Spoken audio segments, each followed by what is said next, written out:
ಚಂದನ, ತುಂಬಾ ಥ್ಯಾಂಕ್ಸ್ ಅಮ್ಮ. ದೊಡ್ಡ ಗಂಡಾಂತರದಿಂದ ನಮ್ಮನ್ನು ಕಾಪಾಡಿದ್ಯಾ.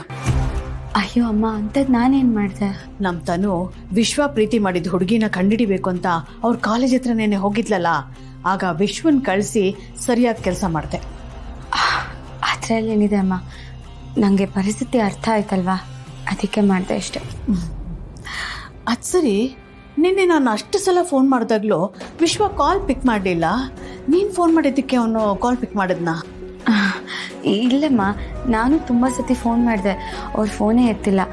ಆಮೇಲೆ ಅವರಿರೋ ಜಾಗನೇ ತಿಳ್ಕೊಂಡು ಅಲ್ಲೇ ಹೋಗಿ ವಿಷಯ ಹೇಳಿದೆ. ಓ, ಒಳ್ಳೆ ಕೆಲಸ ಮಾಡಿದ್ಯಮ್ಮ. ಇಲ್ಲದೆ ಹೋಗಿದ್ರೆ ತನೂಗೇನಾದರೂ ವಿಷಯ ಗೊತ್ತಾಗಿದ್ದಿದ್ರೆ ಏನಾಗ್ತಿತ್ತೋ ಗೊತ್ತಾಗ್ತಿಲ್ಲ ನನಗೆ. ಒಟ್ಟಿನಲ್ಲಿ ನಮ್ಮ ತನ್ನದು ಹುಡುಗಾಟ ಜಾಸ್ತಿ ಆಗ್ತಿದ್ಯಮ್ಮ. ಅವ್ನು ಪ್ರೀತಿ ಮಾಡಿದ ವಿಷಯ ಗೊತ್ತಾದಾಗಿಂದ ಆ ಹುಡುಗಿ ಯಾರೋ, ಅವಳ ವಿಷಯ ತಿಳ್ಕೊಬೇಕು, ಅವಳನ್ನ ನೋಡಬೇಕು ಅಂತ ತುಂಬ ಕುತೂಹಲದಿಂದಿದ್ದಾಳೆ. ಅವಳು ಯಾರು ಅಂತ ಗೊತ್ತಾಗಿ ನಾಳೆ ಇವರಿಬ್ಬರ ಮಧ್ಯೆ ಮನಸ್ತಾಪ ಬರಬಾರ್ದು ಅನ್ನೋದೇ ನನ್ನ ಯೋಚನೆ ಅಮ್ಮ. ನೀವು ಹೇಳೋದು ಸರಿಯಾಗಿದೆ ಅಮ್ಮ. ಈ ಅನುಮಾನ ಅನ್ನೋದು ಮನಸ್ಸಿನಲ್ಲಿ ಹುಡ್ಕೊಂಡ್ಬಿಟ್ರೆ ಸಂಬಂಧಗಳೇ ಹಾಳಾಗೋಗುತ್ತೆ. ಅದು ಸಸಿ ಇದ್ದಾಗಲೇ ಕಿತ್ತಾಕ್ಬಿಡ್ಬೇಕು. ಹೌದಮ್ಮ. ಅಂದಹಾಗೆ ನಮ್ಮ ವಿಶ್ವ ಪ್ರೀತಿ ಮಾಡ್ತಿದ್ದಿದ್ದ ವಿಷಯ ನಿಂಗೆ ಗೊತ್ತಾ?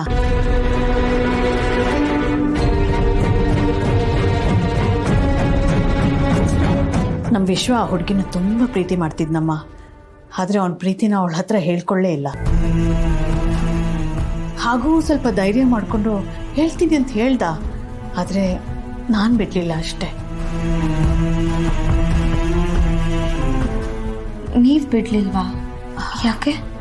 ಈ ಮನೆಗೂ ಪ್ರೀತಿಗೂ ಆಗ್ಬರಲ್ಲ ಚಂದನ.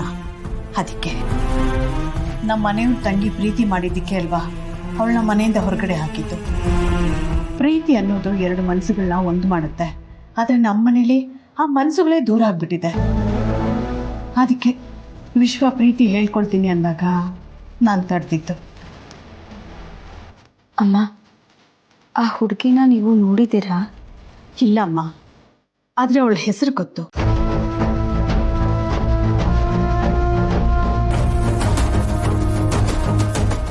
ಆ ಹುಡುಗಿ ಯಾರು ಗೊತ್ತಾ ಚಂದನ?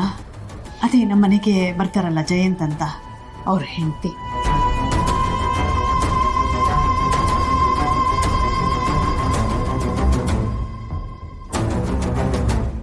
ನೋಡಿದ್ಯಾ, ವಿಷಯ ಕೇಳಿ ನಿನಗೆ ಇಷ್ಟೊಂದು ಶಾಕ್ ಆಗಿರ್ಬೇಕಾದ್ರೆ ನಮ್ಗೆ ಹೇಗಾಗಿರ್ಬೇಡ ಹೇಳು. ಆದರೆ ಆ ದೇವ್ರಿಗೆ ಕರುಣೆನೇ ಇಲ್ಲ ನೋಡು. ನನ್ನ ಮಗನಿಂದ ಪ್ರೀತಿ ಕಿತ್ಕೊಂಡ, ಆ ಜಯಂತಿಂದ ಆ ಹುಡುಗಿನೇ ಕಿತ್ಕೊಂಡ.